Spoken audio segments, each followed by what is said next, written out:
All right, hello everybody, and welcome back to another episode of the Data Room podcast. Today, I'm joined by a very special guest, Mr. Nicholas Glaze. He's been my friend since Clear Lake High School, way back in the day. He was a senior when I was a freshman, and I met him through the tennis team. And after 1 year of getting to know him with the tennis team, he went on to Rice. I stayed in the trenches in high school, but then very shortly, once I got to Rice, I met him. He also happened to be in Baker College and also on the club tennis team. So we got to play a few tournaments, just like the good old days in high school with club tennis. But he's been a great friend. And let me pass it off to you, Nick, to kind of tell the viewers a little bit more about yourself. Yeah, awesome. Thanks for having me, Jacob. So, as you said, met him when I was a senior. I was about to graduate. He was just a little freshman. He was like 10 years old or something. I don't remember, but he was a great player, great guy, even better guy now. So super happy to be here. So, I'm Nick. I went to Clear Lake High School with Jacob. I graduated class 22 at Rice from Baker College, studied electrical engineering, and now I am working as a data scientist at Microsoft in Microsoft's AI development program. It's essentially a rotation program. We do four different machine learning projects in four different orgs at Microsoft over 2 years. And as you may be familiar, everything's all about Chat GPT, large language models right now. So we're doing a lot of that kind of work right now. So it's been really cool to kind of like get a little closer to the cutting edge and just be a part of what's going on there. Awesome. Well, it's a pleasure to have you. I'm going to start you off kind of with the first question that I like to ask every guest, which is why did you agree to come on this podcast? Yeah, as I said, known you for a while. You're a great guy. I think something I really appreciate is you always have a new idea and you're always really enthusiastic about it. So that's led to a lot of good conversations, especially even just in the past few years, kind of as I think you found your voice both at Rice and as a young entrepreneur and all of that. So I'm just excited for another good conversation. Awesome. Well, again, I appreciate having you on. To the first thing I really wanted to ask you about, I think you can resonate with this a lot, is like at Rice, the culture is very geared towards big tech internship, and Oh you yeah. landed kind of the quintessential like big tech position, right? So what was kind of your mindset when you were an undergrad? Was that really like what you were shooting for? And what advice would you have for other people that really want to get into the big tech scene? Yeah, sure. So I would say if you generalize a lot, like yeah, my goal was a big tech job, but I think what I focused on that was a little different is that the average big tech job is software engineering. It's just your usual, you work on engineering, you're working on an app, things like that. But after my freshman year internship, I got a chance to do a bit of machine learning, and I was really interested in that and just like thinking in a more data oriented way and just seeing what all there is in like machine learning, deep learning, all of that, those kinds of areas. So I set my goal, I think, basically after my freshman summer, beginning of sophomore year, that I wanted to have a machine learning job by the time I graduated.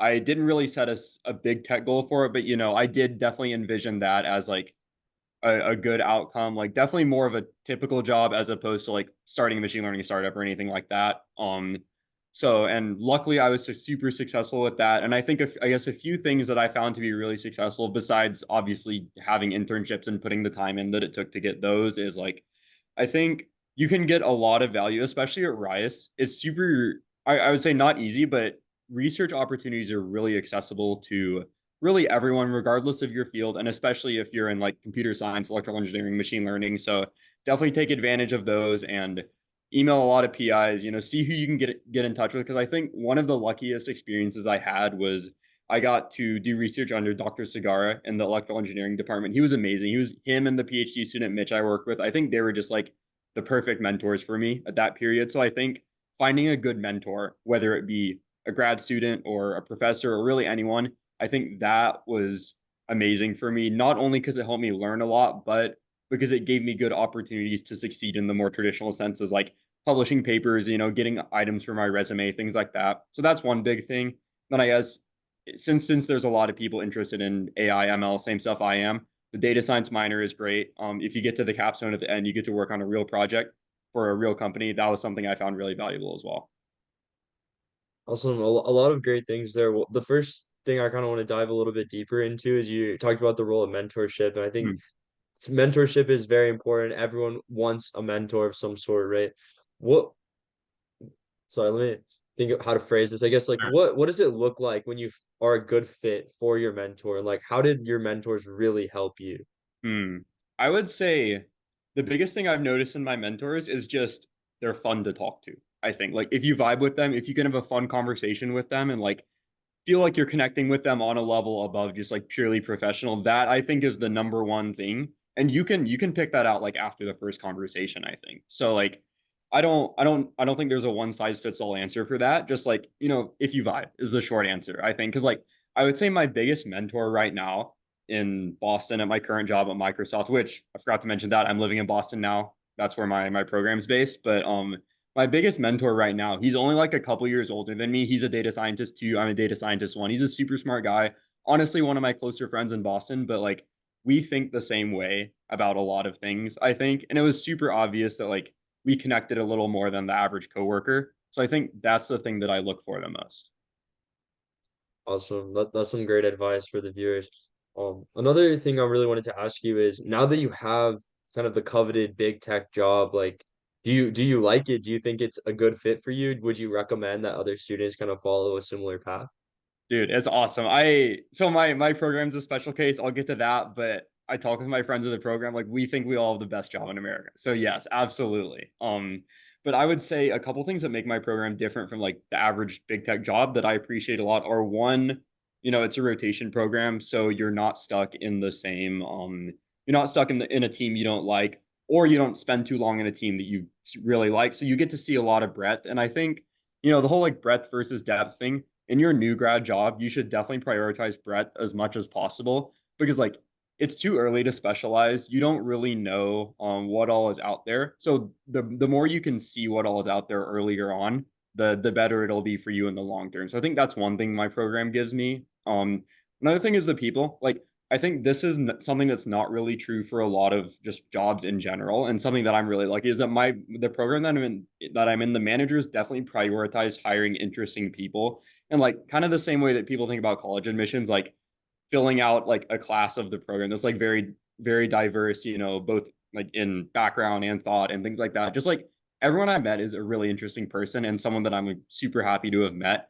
So I think just getting to be around them and work with them on a daily basis is something that's awesome. And I guess what else? So like yeah, I mean, obviously there's like the classic big tech benefits. Like we're not working 80 hours a week at all. The all the good adult benefits. Microsoft's good about their 401k and all like the boring benefits too. So definitely can't complain there. But yeah, it's been a really rewarding job so far while also giving myself the space that I need to basically figure out who I am as a person apart from my job as well. Yeah, well, I'm really happy that things are going well for you. I mean, Yeah. every time we talk about kind of what you've been up to, I know you're always so excited Oh yeah. about it, and that's really awesome. Let's go to talk about this right now because I know we talked about beforehand we might be bringing up your sleep habits, and since you've been talking about how your job is so great that you don't have to work so many hours. What does your kind of typical day look like? Like, put a time to everything. What time do you wake up? What time do you go Okay. to work? And what do you kind of Sure. you do after work? Do you work out? All that kind of stuff. Okay, so I will preface this by saying my morning routine is terrible. Do not take this as advice. Um, Average day, I would say when I first moved to Boston, it would be get up at 8 or probably get up at like 7:30, go work out, eat breakfast afterwards, be done with all that by 9:30, log on, work until lunch, go into the office for the afternoon. But these days I've kind of gotten out of that habit. So honestly, it happens over time. That's fine. But typical day these days is get up like 9 or 9:15. And then sometime between then and 12, I will shower and eat and get some work done at home. When I do each of those items varies dramatically from day to day, which is something I'm trying to work on. I may want to get some advice from you on that because you'd probably have some good things to say. But then something big that I've been doing that I think just works really well for me is I live close enough to my office that I can work from home in the morning and then go in for lunch in the afternoon. And I think that just works really well with my schedule because like I'm more of a night person than a morning person. And like if I'm not doing anything in the evenings, I don't really mind like if I felt like I was in the zone earlier in the day, I don't really mind working a bit in the evening. Like I'm definitely not gonna cancel plans to work more, but if I don't have any other plans and there's nothing else I'm doing, like I don't mind getting some work done later at night. So the trade-off with that is I really appreciate being able to like take it a little slower in the mornings and not have to get up and be in the office by like 8 or anything. And I think that just not only being like besides being a little easier, I think it just helps me be more productive when I am focused, just having that bit of extra flexibility. But yeah, so like that's what my mornings look like. I go into the office, eat with my coworkers, really my friends. Like they're it's I kind of said this before, but like the people in my program, I see them more as friends and coworkers, which is awesome. But then solid work from the afternoon, maybe like 1 to like 5:30 or 6 or so. Then I would say, I mean, it depends on the day, but the average day, like we get dinner together and stuff a lot after work. The food in Boston is good enough. I missed all the red meat in Houston. Like I found like three good burgers in Boston. Honestly, like I would say the top 5% of Boston burgers hit like the average Houston burger. So, but no, we get dinner a lot after work. A big thing that I've been trying to do is just make a lot of plans. Like I would never be someone that would actively reach out and make a lot of plans just to find things to do. But I mean, I'm sure we'll get more into this later with the other questions. But like I've been trying to be a lot more proactive about that. So a lot of my evenings will look like, get dinner, watch a movie. Like I do try to make time for myself occasionally. I think one big thing that I've been thinking about a lot lately is in Boston, like it's what, end of November, the sun sets at 4 p.m., which sucks. Like I need to figure out what I'm gonna do at that time because like I don't mind the winter, I don't mind the cold. The darkness does get to me. So one thing I've been thinking about a lot lately is like how am I gonna what am I gonna do at that time? Because like obviously I can't make plans every day, as much as I would like to. But so I guess I've been thinking about how I'm gonna spend my time and just like find things that like fulfill me and give me a lot of value that I can do by myself that aren't just sitting there on my phone. And I guess what I've come up with is like one, I've never played piano, but I bought an electric keyboard. I'm just gonna learn how to play, could be fun. Been watching a lot of movies, been going down the IMDb top 100 list, so just catching up on a lot of the movies I haven't seen and rewatching some of my favorites. But yeah, so I would say it's a pretty typical day. Not definitely not as much structure as you have, but I think it's been working for me so far. Yeah, I mean, definitely sounds like it's working for you. I think that's really the most important Yeah. thing with any schedule. And even though I would always encourage you to go to the gym, if it's a Yeah. habit that you no longer feel like is Mhm. adding value to your life, like it's fair enough to not have something like Yeah, that, right? It's so really the whatever's gym best for one, you. I think so I think I do prioritize a lot getting some kind of exercise. And like when I first moved to Boston, I'd had wrist surgery recently, so I wasn't really playing tennis or anything too much, but I was healthy enough to lift, so I would do that a lot. And then going into the winter, I'd heal a little more. I could play some more pickleball. So I did that a lot last winter. And that and some lifting kind of checked the exercise box, but I'd say this summer and fall, I've been getting back into tennis a lot. So just because like it had been really 2.5 years since I had like really been able to play because of my wrists. So it's been really nice to do that, and that's been checking the exercise box.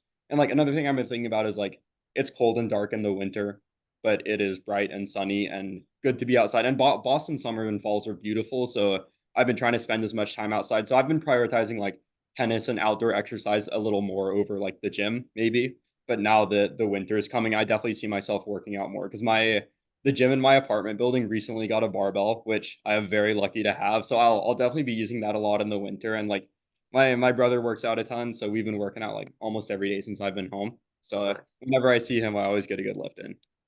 Yeah, yeah, dude, that's great. That's great. I think, you don't always have to go to the gym, every single Yeah. day, 5 days a week, every single week throughout the year. I Yeah. think it's good to mix it up. And especially with something like tennis or pickleball, as you were talking about, it's something I was thinking about is with the gym, like it's definitely a journey and you see your progress and results Mhm. over time, that type of thing. But with tennis and pickleball, there's an element of competing and like Yeah. winning and like figuring out your opponent, figuring out their triggers and like what their Yeah. strengths and weaknesses are, Oh, and yeah. kind of like working on your own strengths and weaknesses that you don't have with the gym. And I Mhm.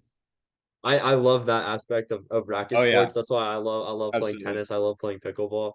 I And think with the gym you can kind of see your strengths and weaknesses. Like you be like, oh, I'm better at this lift or like this set. I wasn't super straight or anything. But like, yeah, I agree with like competitive sports. It's a lot easier to see because you get the good signal of like, oh, I lost that point, I won that point, and you know exactly why. Whereas lifting, like the closest signal you can get is like, did I fail this rep or not?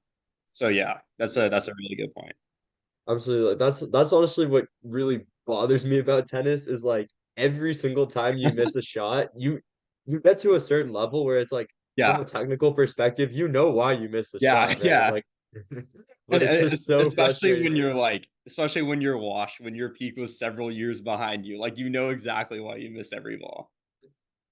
Yeah, it's definitely like an interesting feeling for me, kind of Yeah. finally being over the hump in my tennis career, I would say. Yeah. Definitely not my pickleball career is still on the come Oh up, and yeah, I think your yours is pickleball as career is well. on the come up for sure.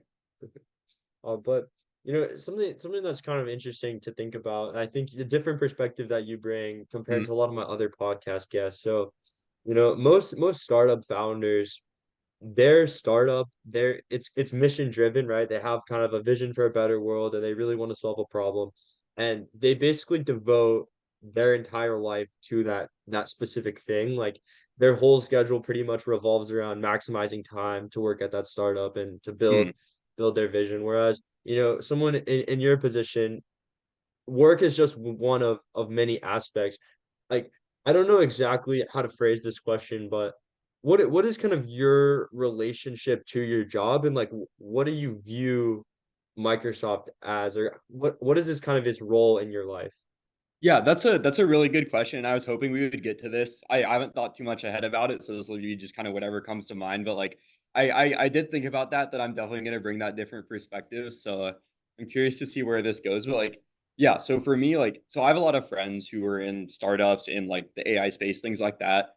That is definitely their number one thing. Like, I had a friend I went to Korea with him recently. He brought his laptop. You know, he was taking a lot of meetings on the trip. Like couple 1 a.m. meetings after going out. That was not super ideal for him, but that's what he's prioritizing right now. And like he's made a lot of progress and that's added a lot of value both for him and for others. So that's a that's a really good spot to be in. But I think as something I was thinking about earlier is like with my life, I see it as different periods of like higher variance and lower variance, and I'll explain what that means.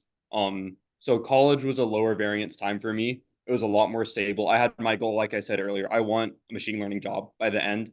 I wasn't super specific about what it looks like because usually, I guess this is some good context. Usually, you need a master's or some kind of graduate degree to get a machine learning job. But I was like, Rice has a lot of good opportunities for me to learn in that field as an undergrad. I'm going to see if I can do it as an undergrad. So because I had that goal, I was a lot more heads down. I was focused, maybe not, definitely like fewer like impulsive decisions, traveling, things like that. I was a lot more focused on the work I was doing and the value I could get out of like my Rice academics. So that's what I would call like a lower variance period in my life. And I would say my work and this current, so my program's 2 years. I would say those 2 years of my life I definitely see as a much higher variance period in my life. And I guess what I mean by that is like there's a lot more room to be impulsive, to not stick super strict to my responsibilities. Not that I'm slacking on my job at all. I'm getting my work done, but I think just like there's a lot more room to explore what all there is outside of work and really figure out who I am as a person. I think because like for me, I think I'm someone that operates really well under structure. And like when I have that structure, whether it be like socially or especially like in school, just like school's a really good like structure that defines pretty much your whole life for you. So I think if you don't have like if you're not forced to, you don't do a whole lot of thinking about like who you are and what your life is, things like that. So I think while you're in school, you don't really have to ask yourself those questions, but something you leave school or something you realize after you leave school and go into the real world is that that structure is gone. You do have to spend a lot more time thinking about just really who you want to be as a person. And like everyone says like, oh, college is a time to explore, figure out who you are. Like sure, that may be true. It's definitely true career wise, like figuring out what you want your career to be. But to me, I think like in your like personal growth and becoming who you are like as a person, not just as an employee. To me, I mean, I'm sure for other people too, maybe not for everyone, but in my experience, that's happened so much more after college than during college. Like I think the main thing I've done in the past year or been working on in the past year and this year is just like figuring out who I am as a person. It, and I think work has just been one way to help me do that because it's given me access to a lot of really interesting people and work genuinely work that I do find really interesting and I enjoy because like I definitely didn't expect when I joined Microsoft, it kind of had the reputation of like, it's an old tech company, not necessarily like the bleeding edge of anything but a good, solid, stable job. So that's kind of what I was expecting, and I would have been happy with that. But now suddenly, boom, Chat GPT, we own 49% of OpenAI. So Microsoft, probably more than any other big company, is on like the bleeding edge of that. So that's been really exciting to work on.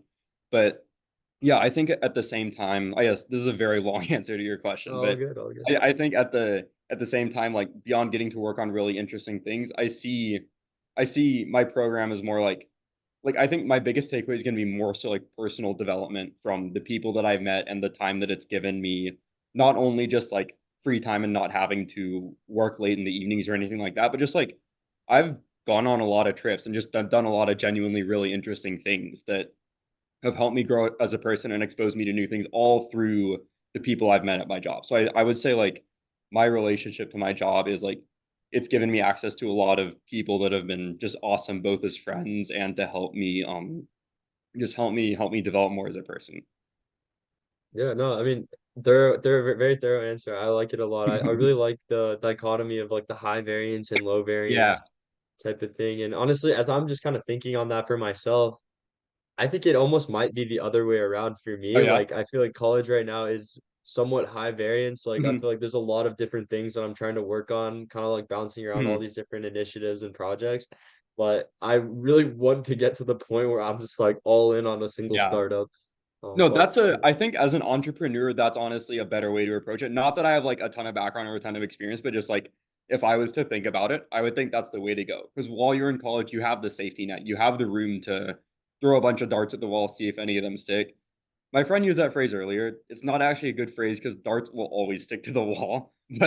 But yeah, you get what I'm saying. Like it's a good time to experiment and try some higher variance things because like even if you fail, you'll still come out of it with a degree, and then you can pick something to go low variance and like go super heads down on later. So that's definitely a good way to do it. But I think for like how I did it made more sense to me because like yeah, the job I was going for like requires a lot of studying and a lot of time. And like because I've put that work in before, I have more freedom to just do what I want, be a little more impulsive, things like that now. absolutely. It makes a lot of sense. And so you kind of are segueing into a question I really love to ask, Good. which is, how have you changed the most? I'm gonna make it specific. So how have you Okay. changed the most from college to now, and then over the past year, like from Microsoft to Microsoft, but with more life experience? Okay. That's a good question. Um, so the first question was college to now. Hmm. So I think the biggest thing happened like around my move to Boston, just like the situation I was in like personally and also just moving for my career. I think kind of made me realize like didn't I was never really a person that was that proactive about like taking ownership of my life and making my life be what I wanted it to look like. Like I was super okay with just like existing in the structure that I had and like settling for good enough. Like, oh, I'm happy enough. Like I'm fine. I don't need to think too hard. And while that works in the short term, if you settle for good enough too many times, I think you end up you end up one day you wake up and like in the big picture, like overall what your life looks like, all those like small settles are gonna add up, and you're not gonna be happy, and your life isn't gonna look like both what you expect it to and what you think it has the potential to look like. So that was Yeah. kind of where I was at when I moved to Boston. Um, so I came into Boston like basically with that as my highest priority. Like I was going to be as proactive as I can and like spend a lot of time thinking about what I want to spend my time doing. How do I want my days to look? Like Was there a what do certain I moment yeah. that was there a certain moment that kind of made you realize like I need to sort of start taking this more seriously? Mhm. So the honest answer is I was in a relationship. We broke up senior spring March. So that is always a really good time to sit there and like think about your life. So that's what it was. And honestly, Okay. like by this point, I'm like super thankful that that happened. Not because I don't like her or anything, but just because like I think it was really healthy for me to grow as a person and just like actually put all that effort into thinking about that. So yeah, Absolutely. Yeah, that makes sense. Sorry. I knew there had to be some type of yeah, like yeah. catalyst or Yeah. something. It's always something. And that I think is a common one. So what else? where was I? Oh yeah. So basically I came into Boston like super ready to be super proactive about that and like try to make a lot of plans and like I spent a lot of time thinking about that and I think honestly it's been awesome. Like I would say that first year in Boston has definitely been by far the most interesting year of my life that I've had so far. And like I think I've like expanded my boundaries and tried a lot of new things and just like become a very different person than I was before, but almost entirely in a better way, I think. And that's solely just from taking the time to put the effort in. So that was my first year in Boston. And then I think in I guess so a year ago would have been Thanksgiving a year ago. I would say one maybe not negative side effect, but like one not entirely positive thing about that is that like I was kind of like on the grind to make plans, like just trying to do things all the time. And I think one thing that happened is I saw time that I spent doing something that I didn't feel like was like doing something. Like I kind of saw that as wasted time, I think. And that I think is not good because you need to spend time by yourself because that's how you like reflect and grow and just like reset. And like I also like kind of knew in the back of my head all along that like just the amount of energy I was spending, like I would say I'm an introvert. Like I make a lot of plans, I do a lot of things, but I do need my recharging time at the end. And I could tell that like the rate that I was just like going out and doing things and like having new experiences was not really sustainable relative to that. So I think the biggest change between then and now is that I've kind of settled down in that respect a bit. I've become a little more like okay with spending time by myself and I think I like enjoy and see the value in that more. Like for example, I've like I told you I bought a keyboard. I haven't learned any piano. Like that's a great thing I've been doing by myself that I definitely would not have seen as much value in a year ago, I think. Mm. Absolutely, yeah, man. I mean, you definitely have come a long way since I Oh yeah, first got to know you in high school. I think absolutely. you have a You have very too, like man. very mature perspective on these things, and I think it's really good. I think you're the first guest that I've had that's fresh out of college. Like, Okay, I interesting. guess I So almost has didn't everyone else been really like either current students or like older? either students or like they've been at their startup for a few years at this point. Yeah. And I think you're bringing a very refreshing perspective of Hmm. like kind of college is obviously like a big step in your life, and then Yeah. it's like but people don't really talk about what happens right after college. And so Exactly, I exactly. really appreciate, you coming Yeah. in and saying And I like, guess one other like good piece of yeah, unsolicited advice for that is that like you said, we don't talk about it much. Like you should think about it. I think more than anything, you should prioritize getting a job where you're going to enjoy the people and it's going to give you connections, not only professional, but like personal connections you would that you can carry forward beyond that first job. Because like I've made a lot of friends in Boston that I know are going to be like friends for life already. And that all would not have happened if I guess this is also kind of an interesting story. So the way I got that job is I was a software engineering intern at Microsoft my junior summer, basically summer before full time. And the reason I accepted that offer, despite knowing I wanted to do like machine learning and data science instead, is that I was like, oh, Microsoft's a big company. I'm sure there's a data science job out there that I can network my way into. So like I prioritized that summer. Like I probably did like 40 to 50 like coffee chats with managers and just like other data scientists around Microsoft that just both to learn from them and get their advice and of course to see if they have any jobs. And I did this just by like digging through the org chart, like typing in data science manager and cold messaging the first like 30 people that come up. And one of them happened to be one of the managers in my program. And like she ended up being willing to interview me. It was super lucky because like I was the first person they hired, I think, purely just because I felt like reaching out and put the effort into that. So like I think that's been the probably the best like professional decision that I've made just to put all that effort into networking and like even in like the generic like big tech like corporate cog in the machine kind of job like there is still a lot of room for that and it can add a lot of value beyond beyond like what or yeah just like a lot of value more than you would expect. yeah, I think you bring up a really good point with networking. Like everyone's always talking about how important networking is, and I think Yeah. your case is a great example of how networking helped you actually get a job. And I think that's how I got my first position at a startup was similar. Like I just reached out to we had a guest speaker in our class and I reached out to him and I was like, hey, I'd love to just kind of learn more about what does it look like, life of a CEO of a startup. And at the end he ended up offering me a job and I've been with them Yeah, man. since January. So it's like I think everyone appreciates networking and like knows it's important, but I don't think most people fully take advantage of it to the Yeah. extent that they could be. Hmm. And especially while you're an undergrad in college, like so many people are willing to help you. People Oh would yeah. love to talk to you, love to give you advice. And I think maybe once you get to somewhere like you, it's Hmm. harder to find people that are as willing to extend a hand. Like maybe within Microsoft you can find people, but even maybe reaching out. Have you tried reaching out to any Rice alumni, or like have you had Hmm. any difficulties like getting mentorship outside of Microsoft?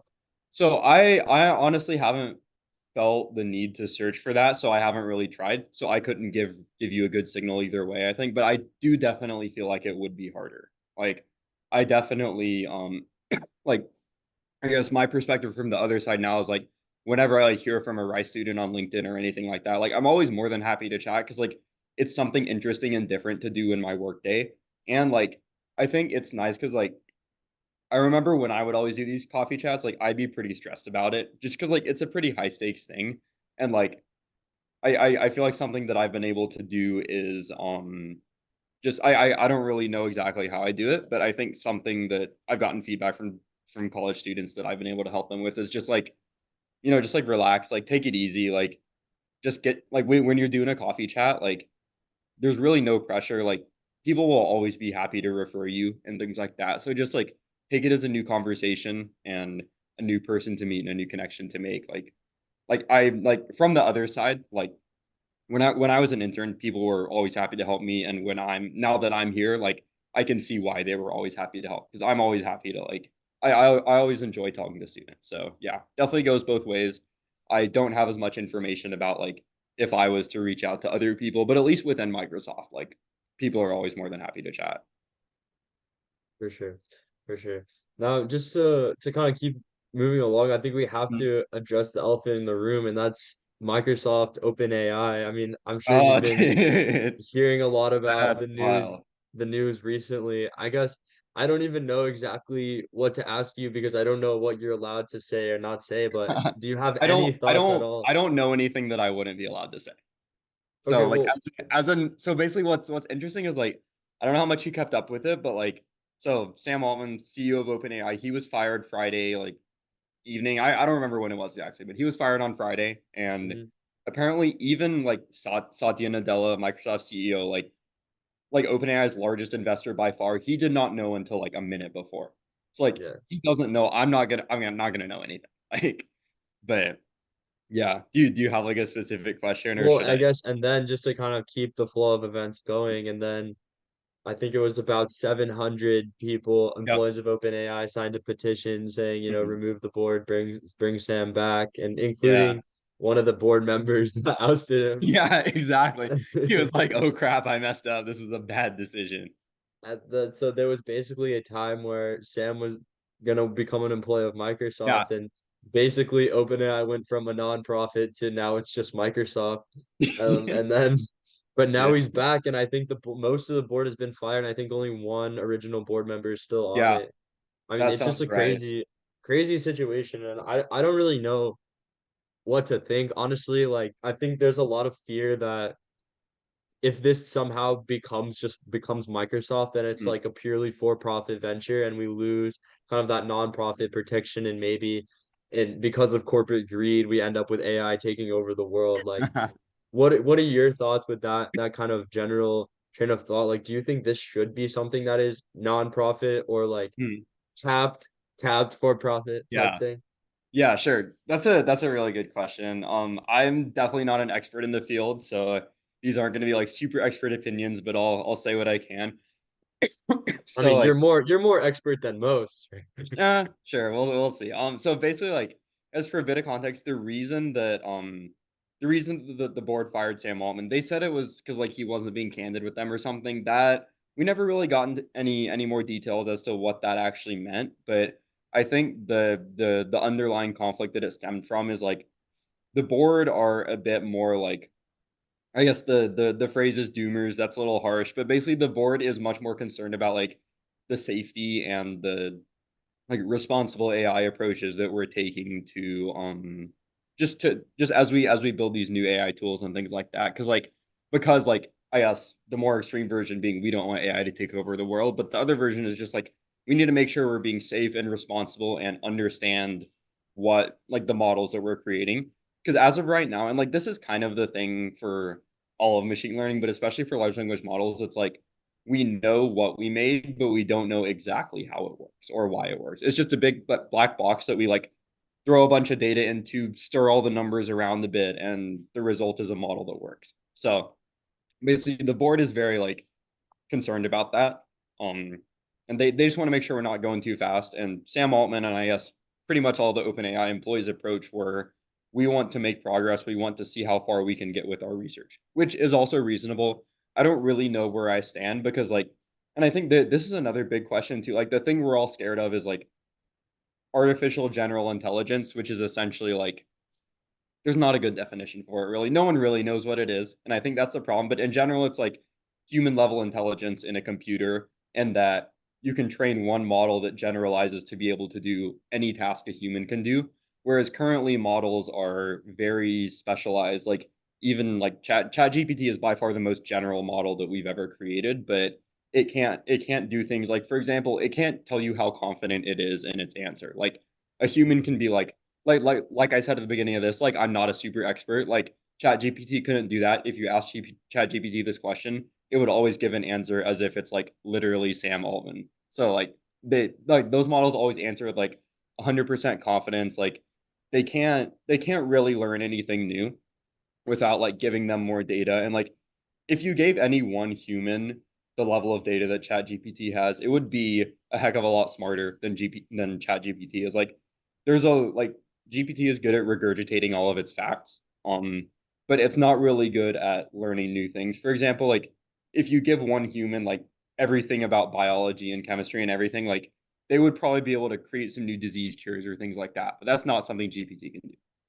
So Hmm.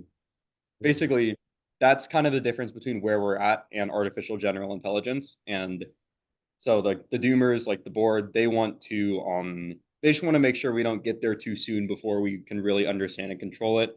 And Sam Altman and all the OpenAI employees were like, let's see how quick we can get there because progress is good by definition, is kind of their approach to it, which I think both approaches are valid. Like you shouldn't just arbitrarily stop progress, but you should also spend a lot of time thinking about like what you're actually making and how it and just like what the impacts and the implications could be. So yeah, one thing I did think was funny was like when the 700 of the 770 employees signed the petition, like the board was essentially going to have nothing left to be a board of. So Yeah. while it would have been cool to be able to message Sam Altman as a coworker on Teams, like I think it's definitely for the better that it stays separate. Both like both because that would kind of be bad PR. Microsoft just kind of owning ChatGPT more or less, I think would not be the best for the industry as a whole. Like I appreciate the large investment, but I think keeping it as a separate like entity that at least like is by name capped profit and governed by a nonprofit board. I think that's definitely for the better. Both because like something another interesting thing here is like this is kind of the first time that AI has been like a real AI model as opposed to a fictional one has been like truly mainstream. So I think Yeah. it's really important to have a good perception of it in the public eye. And like like I think the public perception is generally positive right now because like they're saying like, oh, this is cool, like it can help me plan my trip or whatever, which is something I've used it for. Like it's a really good like brainstorming tool. And I think keeping it as that as opposed to like some scary Microsoft model is definitely good. Yeah. I mean, a lot of things to unpack there. I guess one question I really wanted to ask you is, you're talking about with artificial general intelligence, it Mhm. has the ability to kind of like learn and create new Yeah, solutions. From your perspective, how far off do you think we are from getting to that point? that's a good question. I was looking at a graph earlier today that's like essentially like OpenAI has been able to predict how good a model is compared to how much data they throw at it and how big the model is. So that was able to predict basically GPTs 2 through 4 more or less accurately. Like the metric for how good a model is called the loss. You want to minimize the loss. So like it was a downward exponential curve where like the more the more data and the more parameters you throw at the model, the better it gets, but with diminishing returns. So that they were able to predict how good GPT-4 and now like GPT-4 Turbo, which is the next one, like they can predict how good all of the like current GPT line is going to be. But I need to read more about this, but as I understand it, like the techniques and the architecture of the current GPT models are not going to produce artificial general intelligence because like the assumption kind of is like with the amount of data and the amount of time we're spending training these models right now, like with the ideal, like I was saying before, if a human had access to that much information and could keep it all in their brain, they would be way smarter than they are right now. So like I think the assumption is it's more so the architecture than like the scale of the data or the training or anything like that. And because that's the answer, I think that makes it very hard to say how far off we are because you never really know when that breakthrough is going to come. Like it's not going to be tomorrow. It's probably not going to be in the next 5 years, but beyond like starting like a decade or so, it could be any time. Is my take. Awesome. Awesome. Well, do you have any other like final thoughts on like AI before we kind of wrap up? Like anything that you think the general public should be aware of from your kind of insider perspective? Yeah, I mean, I think it would be cool to see people using ChatGPT more because like I obviously we're like working with it directly, so I have a lot of coworkers that use it like on the daily just for like like super basic stuff like I want to go to New York City for a day. What should I do? Kind of thing. Like that's the kind of questions it's good for where like you just need some ideas. You just need to like get a feel for the vibes. Like I mentioned I went to Korea and we were trying to figure out where to stay. So our question to GPT was like we're going to Korea. We're, three 23-year-old guys, one 22-year-old guy, I think. These are the kind of things we want to do. Give us a ranked pros and cons list for like 10 different neighborhoods we could stay in. And it can do that. And while it's not going to be 100% accurate, it's going to be close enough to give you like a good sense of the vibes. Mm. And like while you could just go to Google and type in like, best places to stay in Korea 2023 kind of thing, like what that's not going to give you is like I want my list formatted as three pros and cons for each neighborhood, or I want you to think about it from the perspective of like a group of four guys or something like that. So like Yeah.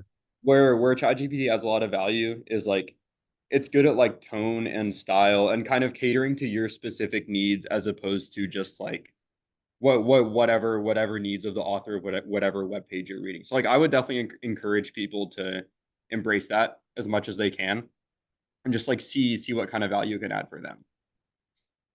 Also, yeah, I mean I definitely like use it occasionally, but probably not even Yeah, have once you a what week have if you what I'm have you being used it honest. for? Yeah, you I mean should when I try it. yeah, I don't know. I mainly use it for like brainstorming type things. Yeah, Like give me like a name for like to name a paper or something. I'll be like, give me some like a yeah, title with right. alliteration about this topic or something like that. Yeah. And while I think for that kind of thing, while the answers aren't always going to be great, it's going to be good enough to get like the thoughts going. Yeah, And like absolutely. something else I just thought of could be like if you say you want to think of some more podcast questions, like you sent me a list of questions before, just like paste that list in and be like, give me 5 new questions like these, and it could do it. So Yeah, that's I'll the have to question check to it get out a to. little bit more. Yeah, yeah, for sure. All right, well, so we're almost out of time here, but I want to ask you kind of my final two questions. So the first of those is, what is something you want to tell me personally? Yeah, good question. I'd say something I've really appreciated about talking to you over the past, like, really just since I've known you is that, like, and I think this is something that I value in myself too. So I value it especially more because you also have it. It's just like bringing consistent enthusiasm to everything, I think is really important and will go a long way just towards like not only your success, but just like how people see you, how people talk to you, and like even if you don't always get that enthusiasm matched back, that's definitely not like your own failing. That's just like whoever you're talking to couldn't bring it that day or something. So like I really appreciate the level of enthusiasm you bring to everything, and you should definitely keep it up. Sounds good. I'll definitely keep at it. Keep. I love to bring the energy. It's Yeah, something. I even like remember the night before O week, right before everything got crazy and I was on 3 hours of sleep and everything just went out of control. I wrote like a little message to myself and I just said like you always got to bring the energy like when you're gonna be yeah, man, hungry and absolutely. tired and I was looking at that Yeah, throughout the week occasionally. So that's definitely something I yeah. value as well. Yeah, Um something and something I've thought about over the past few years is like there will be always be time to sleep later. like never like always bring your best, never miss on something because you're like tired or anything. Like you can catch up later. You have the rest of your life to sleep in. Yes, sir. Sleep when you're dead. Sleep when you're dead. I Yeah. like that. Oh yeah. And that's what brings us kind of to our final question, which is what is something you want to tell the viewers? Yeah, honestly, I would love to just use that as my answer, but I'll see if I can think of something else. That's a good question. Yeah, I mean, try ChatGPT, use it as much as you can. Definitely, and I guess a good point to end on because I guess to reiterate because I may bring a different perspective than some of your other guests is like it is, and this is something I've thought about too a lot. Like it is okay to just want a big normal corporate tech job. Like there is room to find a lot of value, like a lot of personal value and be really fulfilled within that, provided that you take some time at some point in your life to have like the low variance, like put the work in period of time. So for me, that was college. I had a great time in college still, went to beer bike every year, all of that. So like I had a I still found time for fun, but like my highest priority was, getting the job that I wanted. And I think now that I was able to do that, it's been really rewarding. But at the same time, like you are kind of going the other way where you're trying a lot of different things now and you're going to basically explore what's out there, get the breadth that's really important. And then eventually once you find the right thing, you're going to pick it and go heads down on that. So like both ways are perfectly valid and you just need to think about what's the most fulfilling for you and just I would say be really proactive about how you're going to achieve that. Awesome. Great advice. I'm definitely going to be excited watching this one back. There's a lot Oh of yeah. things to kind of think more about.